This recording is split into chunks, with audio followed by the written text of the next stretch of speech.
Okay, hey, it's Andrew and Enzo here from Home Theatre Engineering once again. Once again.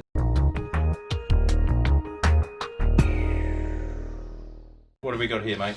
We have a Sony projector in a miscellaneous box because this is pre-production before that gets released. It is the new Sony 590, well, VPL-VW590 replacement of the 570. So this is a lamp-based projector, yeah? Yeah. Okay, Yeah. and then there's models above this. Yeah, and the other more expensive ones too. The big laser I want to see. Big 10,000 lumens. I want to see that. 100 grand? Yeah. 100 grand. I'll take two. Yeah. Crazy. Okay, so let's get this thing unboxed, eh? Yeah, let's do it. There's Stan Lee. Stan Lee. So, it's been quite a bit of talk about this. I think this got leaked in the Italian media before anyone knew about it. Sony actually contacted us and said, it's a big secret, and we went, no it's not. Joke's on Italy though, because nobody speaks Italian, so no one could read the article anyway. Right, so we've got a nice remote control. This has been opened in Sydney, by the way, so we are not the first. This is not a virgin box. And it may not even look like this, because again, this is pre-production. Yeah, so the packaging may change, and even the projector might change slightly. Oh, look, a power cable. So, it's an Australian one. It's an Australian one. Okay, right. We're going to do this neatly. We got it. You can try. I'll get the box out of the way, and there we go. Boom, boom.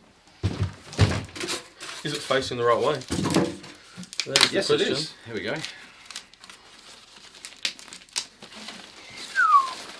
Ooh, sparkly. It's got a bit of shimmer.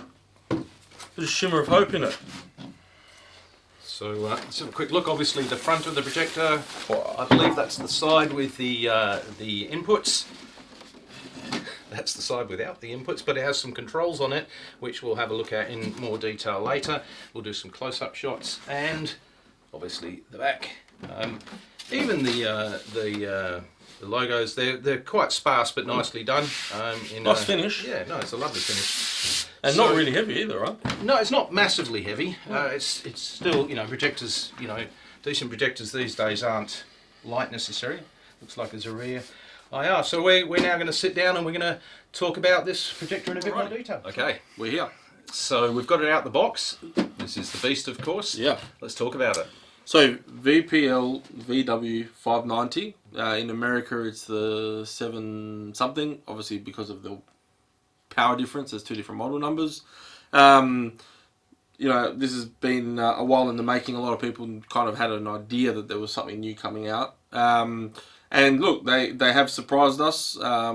It's expected because I think the 570 was out for a few years. So I guess the biggest changes that people are going to want to know about is what's different. What's different between this and the original 570? 570, yeah. Okay, so let's talk about that. Yeah. The first real thing is the X1 processor. This is the processor that they've had in their TVs, and this is responsible for a lot of things that goes on in here, and it's been put into the projectors and it's been fine-tuned to work specifically with the projectors. So that's a pretty big deal. Yep. On most of the models, they've gone to the next evolution and the next development of their SXRD chip as well. Which has been a lot of talk about SXRD. Everyone always asks, what is it? So it's a very similar technology in some ways to JVC's. It's a 3-chip technology. It is not an organic technology as some people think, and effectively it's more like, I guess, probably more related to an LCD technology originally, but it's moved way past that, whereas the other version of projectors that we see on the market, of course, are DLPs. So these actually change the pixel state on a grid, whereas the DLP flashes a mirror. Okay. But I guess also that would mean, I know you said JVC as well, Sony make all their own, these have got all brand new, all their own lenses. Yes. All glass, I should say. Yep. Whereas it's actually, I was reading yesterday that a few of the current projectors that are out are still using new projectors but old lenses. Old lenses, where these have got the new 4K. Yeah.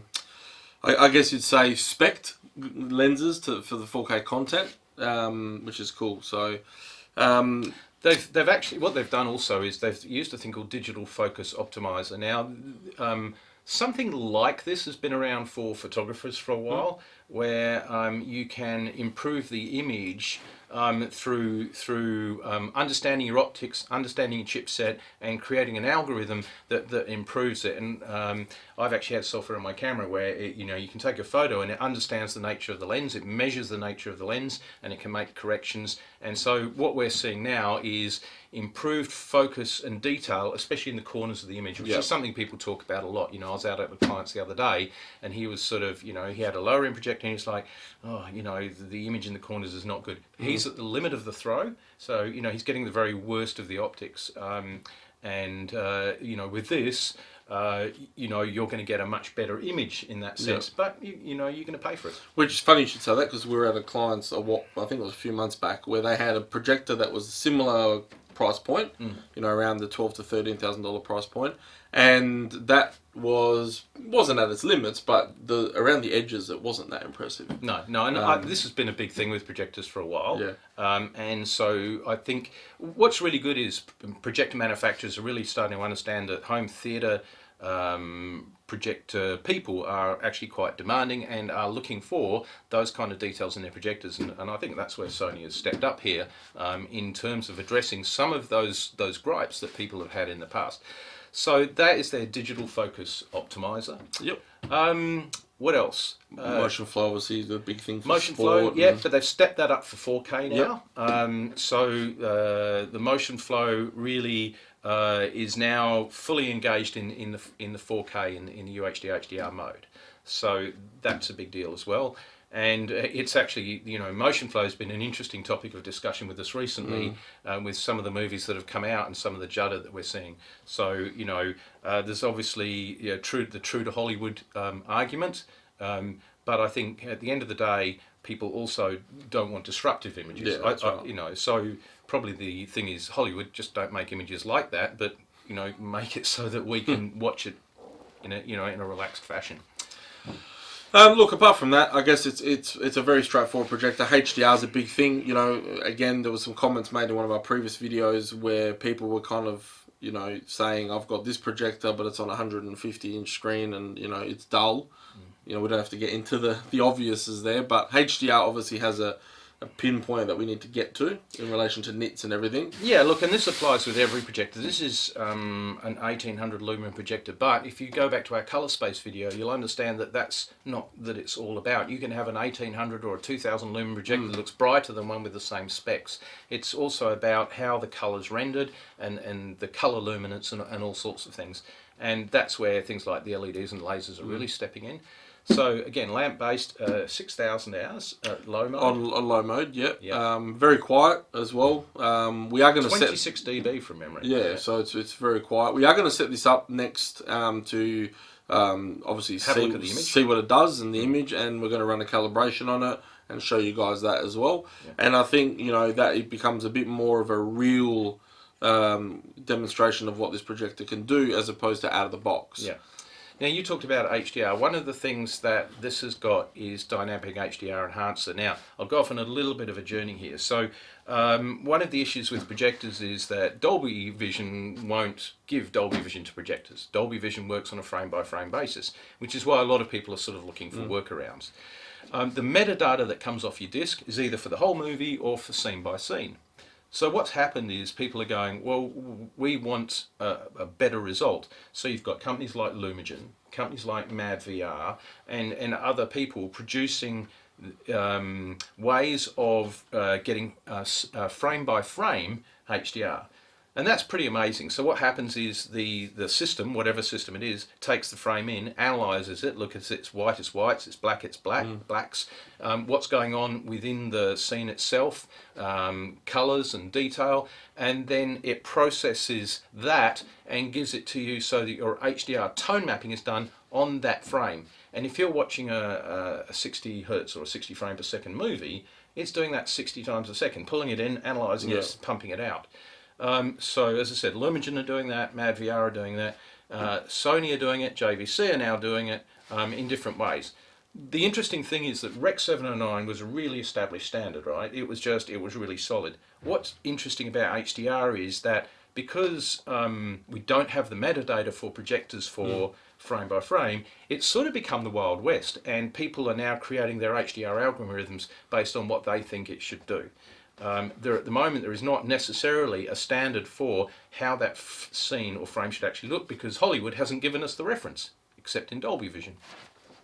So what Sony have done is they've joined in with the fray. They have their dynamic HDR enhancer. They take the frame in, they assess it, they work out the brightest whites, the blackest blacks, and they adjust those levels so that we get now frame by frame tone mapping out of this unit, and you get this dynamic range enhancement, which makes the images look deeper effectively.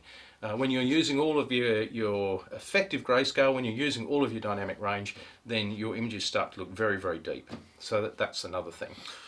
I wanted to address the elephant in the room, and that's not me, by the way. So there was a bit of talk about recently in a lot of the forums and StereoNet and all this type of stuff about Sony not really being the leaders in that, because they didn't invent. And we kind of did reach out to Sony and ask about this. Yeah, and I think we upset them. Yeah, well, and they got very defensive, and I would too, because they did invent the laser light source. They've had it, since 2012? Yeah. And they're on their 7th generation. Yeah. And they had lasers in projectors in 2014. Now, we know that other companies will send us information, and we're always trying to stay on top of this. We're just trying to report the facts. This is the information we've been sent by Sony, right? And but it's from people we trust in Sony, and we don't see any reason that they would tell us otherwise. The other big elephant in the room is that the SXRD chip is organic. I've already said that's not the case. And also that the SXRD chip can't handle... Now, this is not a laser projector, so we've sort of moved on from this a bit, but that the SXRD chip can't handle that heat, but the newly developed SXRD chips can. At least that's what they're saying. And at the end of the day, that's what we've got to go with here. So fair enough. And they've got such a weird... mind-boggling statistic. What was it? How many projectors at the University of Melbourne? 900 projectors. 900 Sony projectors at the university, which is an insane number. Yeah, so they are, Sony, again, they've dominated in the camera world, and I guess all that camera tech has come into this, like you were saying.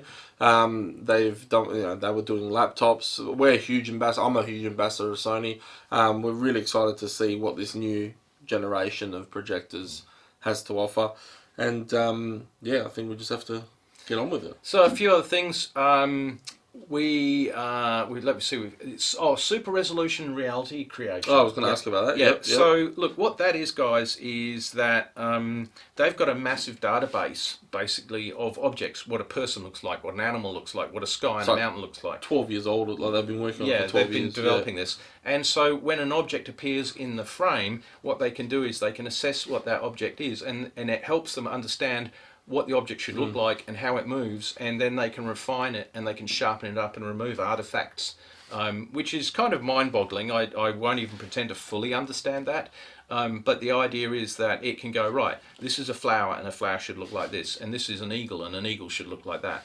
Now, I'd be really interested to see how that looks, but all reports are that it looks pretty sensational, so we'll see. So X1 processor, we're moving on in the SXRD development process. Super resolution reality creation, that's a mouthful. Dynamic HDR enhancer. Yep. The digital focus optimizer, 4K motion flow for 4K. Yep. The new family of lenses, and so there you go. In terms of the layout on it, on the front, of course, you've got just your normal lens function. Your remote is one thing they've done. Where is the remote? It's pretty much the good old standard remote, and I'm assuming that's going to stay the same. So if you're familiar with your Sony projector remotes, I actually am a big, I don't like change, do I? No. Well, actually, no, I do in technology. But it's kind of nice to be able to pick up a remote and know where everything is. If they release a brand new one and they shuffle the buttons around, that's like moving your furniture in the dark with the lights off. That's not fair. And zoom is obviously as it was so before. Your lens control is obviously within the projector. So your zoom, your shift, and your focus are built in here. We have on the left-hand side here, we'll just spin this around very quickly. See if you can see that. I'm not sure you can, but there are some controls there. and we'll see if we can zoom in on that or get a better photo of it. On the other side, you have all of the inputs, and there's really nothing at the back. It's not that exciting. But what is exciting about the back here is that it's curved again, and the way the airflow works, it means you can put it relatively close to a wall, which is helpful if you are actually struggling with a bit of throw ratio. So there you go, guys. That's the desktop part of this. The next bit we'll move on to will be the on-site, where we'll have a look at how this looks on a screen, and we'll shoot a before and after calibration and see what comes up. All right, let's do it. Done. Okay, so I'm setting up on site and I've got the test pattern up. I've immediately noticed that the corners of the test pattern are sharper than I've really ever noticed before. That's a really good sign. Also, I found that the zoom, shift and focus are nice and smooth as they are on the 570, and that improved engine that they put in the 570 obviously is much better. It's quite nice to set up. Okay, in terms of the calibration tools used today, I'm using the Klein K10A and the Jetty SpectraVal, and the two are referenced against each other. I've created a profile so it's nice and accurate. These are the pre-cal settings. This is Cinema Film 1 out of the box. The next one is, of course, Cinema Film 2. You can freeze frame these and have a look yourselves.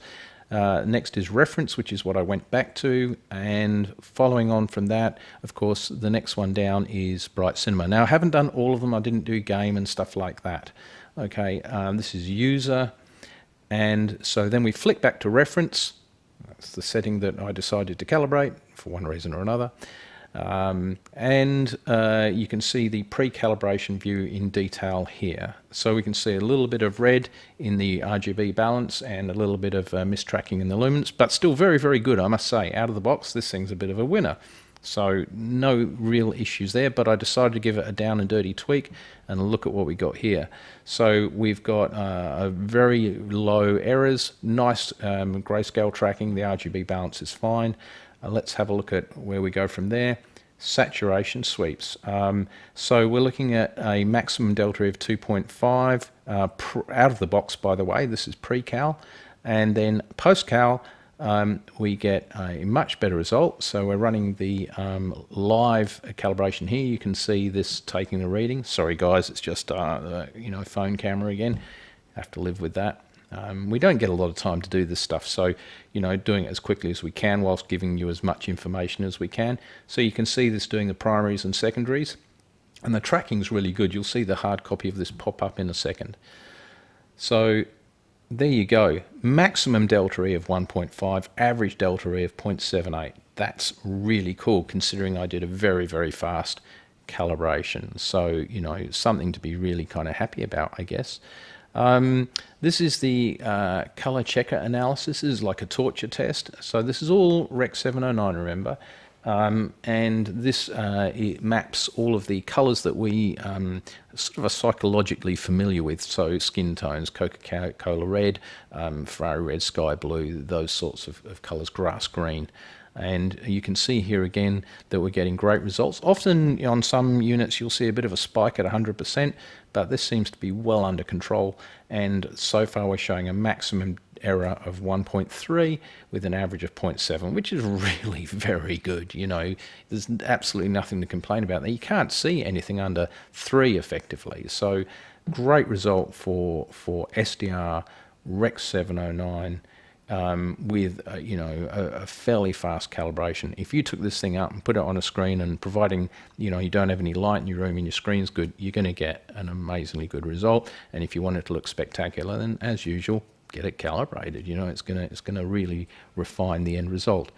Okay, so I did a quick sequential contrast ratio. I got 10,836, and here's some handheld shots of me taking of the Revenant. And look, again, very hard to correlate with what I'm seeing, but what I'm seeing is a really nice sharp image, not overly sharp, and there's no artifacts or anything like that.